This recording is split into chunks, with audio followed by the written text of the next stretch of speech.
Hi everyone, welcome to UTV Guna and our preview for our match against Chelsea. I'm joined by Josh. How you, bro? I'm good, mate. I'm good. Happy to be back. Yeah, glad to have you on. Unfortunately, we're going through a real difficult time at the moment. Last time I saw you was the Brighton game. We just lost that one. Went and lost against Southampton as well. Disappointing again. Lacking ability to score goals at the moment. We've only scored one goal in the last 3 games. That's a big worry for us. What are your thoughts on the Southampton match? We should have won. We was all over him, but obviously Fraser Foster was their man in the match, and he was making tremendous saves, especially with that Saka shot. How has he got to that? That's just an outstanding save, but should have been better.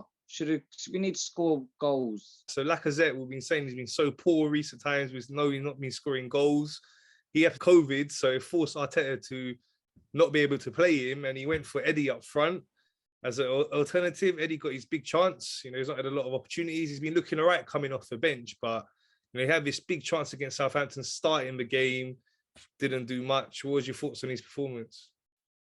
Shocking. We shouldn't stick him up there. Shouldn't even start him. Martinelli has to have that striker position. I can't trust Eddie Nketiah. I have not seen him play good at all this season. The only time I've seen him actually good was the Wolves when he came on, got an assist, played really well. But other than that, he's been absolute shocking. I didn't agree when I saw the lineup. Didn't agree with him being up top. It should have been Martinelli. Yeah, it's baffling that we didn't address this situation in January.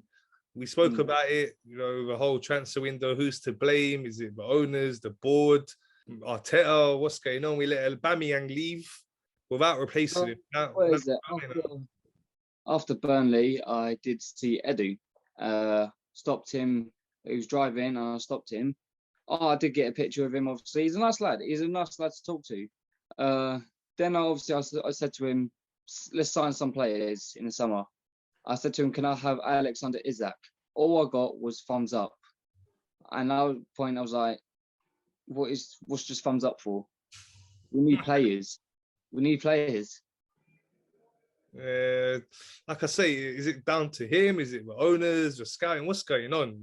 We left ourselves in a bad place because we could all see that Lacazette and Eddie are not going to be the strikers that are going to have us challenging with the teams at the top of the league. It's now put us in such a bad way. We let Balogun go as well. And it seems like he doesn't want to give Martinelli a chance up front. I hope he does against Chelsea, or maybe give Pepe a chance. So what would you do for the Chelsea match? In terms of start Martinelli up top, 100%. Ramsdale in goal, because obviously he's been our best goalkeeper this season. So Ramsdale in goal. Right back, it's difficult because Cedric has been poor, but he's our only right back we could possibly have up there. So I'll have to go with Cedric. I would put Tomiyasu, but he's just come back to full training, so I reckon he'll be on the bench. So Cedric in right back, Gabriel and Ben White in centre back. I will have to stick Uno Chavez in left back. No, because I can't stick Xhaka there again after the Brighton game. That was shocking performance from him. Xhaka and Lokonga. Saka will be on the left, Pepe on the right, Odegaard in the middle, and then Martinelli up top. I'll have to bench Smith Rowe. Okay. For me, I think we should go 3 at the back because just match Chelsea like for like. They normally go 3 at the back as well. So with our defence as well, we've been looking a bit shaky recently. We've been solid in general most of the season, but recently we're looking a little bit shaky. So just to shore it up a bit, I'd get Holding in there, play 3 at the back, and then 2 wing backs. So play Saka left wing back, Cedric right wing back, and then in the centre, again, because we know Partey's out, so having someone alongside Saka, maybe El Nini, just to keep it tighter, in that centre midfield. So Nini with Xhaka, with Odegaard ahead of them, and then the 2 up top I'd go for Pepe and Martinelli. So that's a lot of pace up top, but it just gives us that little bit of more defensive insurance. At the moment with Tini and Partey out, we've been looking a bit vulnerable there. It's going to be a really difficult game. We know Chelsea are a good team. They've got a really good squad. They're in better form recently as well. They beat Southampton 6-0. They beat Real Madrid. They're in the FA Cup final as well. Yeah, so I had a good record against them recently, though. So, you know, in the last 5 games, we've beaten them 3 times, drawn once, lost once. So, And yeah. Chelsea might be a little bit fatigued as well. Just played the FA Cup semi-final. Just had a couple of hard matches against Real Madrid as well. So we might be catching them at a good time. We've had an extra day's rest as well. So what's your thoughts on the game and your correct score prediction? Because we're going away to Stamford Bridge, in our last 4 visits there, we've won 1, we've drew twice there, we've lost 1.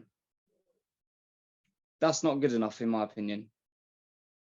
We got to go to these stadiums and compete against them, but we're not winning that much at their stadium. Yeah, we have to, like, what is it? We moved to Highbury from Emirates to compete against big teams, the likes of Chelsea, United, City, Liverpool. But we're not competing against them. So it is going to be difficult because obviously it's away from home. Let's hope our away fans are on top level, because you know us away fans, we are always on top level. So let's hope we're on form. Let's just get that win. Just get behind the team. Like, for me, top 4 is done, in my opinion. But there is other people saying top 4 is not done because it's 3 shit teams going for top 4. Arsenal, Tottenham, United. So we're all going for it. So everyone's saying get behind the team. I'll get behind the team no matter what. Win, lose, or draw, I'll get behind the team. But for me, top 4 is done. And going to Chelsea tomorrow, it's going to be very difficult. Yeah, definitely going to be a hard match. We've got to be optimistic, though. I think, you know, getting a draw there would be quite a decent result for us in the situation we're in. You know, after these 3 losses as well. What's your correct score prediction?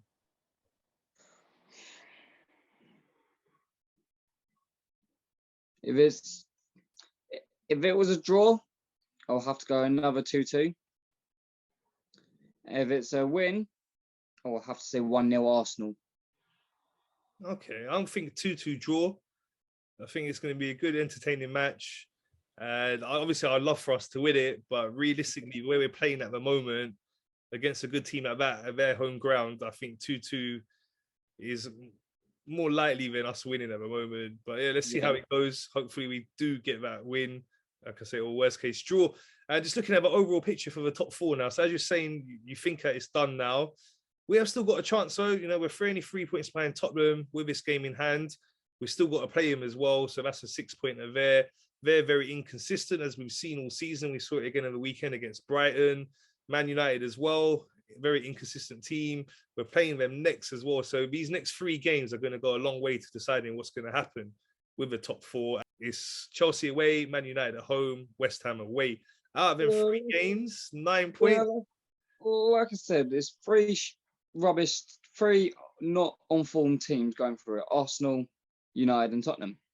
So they're all losing. Like, yeah, Man United won against Norwich, but anyone could beat Norwich. Tottenham lost to Brighton.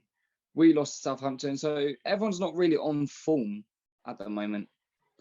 So if we could just, it is done for, in my opinion. After the Southampton loss, it is done. But if we can obviously get a win and hope this game in hand, we have to win this game in hand to obviously stay in it. Because if we don't win this game in hand, that's it. Finish, in my opinion, that is done. Because this is our only game in hand we've got and we have to take it.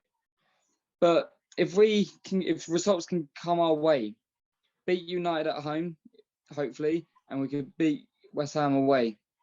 It's really hard to come on top 4 because how much we all want it. We really want it so bad. Because if we don't get it, it's going to be 6 years without Champions League. So these next 3 games, I go draw, I go another draw, and I go win. So Chelsea draw, United draw, West Ham win. Okay, so that would be 5 points. Would still probably keep us in it, like I said, because of the inconsistency of the likes of Tottenham and Man United. We've still got to play Tottenham away, so you know there's still all to play for. It's difficult right now. You know, we're all down after losing 3 games in a row. Just one last thing before we go. Just wanted to ask you on Arteta. So if we don't get top 4, what would you do with him? been asked this question so many times since the Southampton loss. It's really hard because he's done well this season, in my opinion. He has done well. Obviously, losing games is not what we want now, but we have to give him credit. He has done well. No one expected us to be in the top 4 race this season. I'll probably give him, if he doesn't get top 4 but can get European football, then I'll give him another season. Because if we don't, because there is a slight chance we lose, then there is a slight chance we may not get European football still. Because we are closer to 8th as well. So if we get European, I'll give him one more season to get top 4. But if we don't, I think he has to go.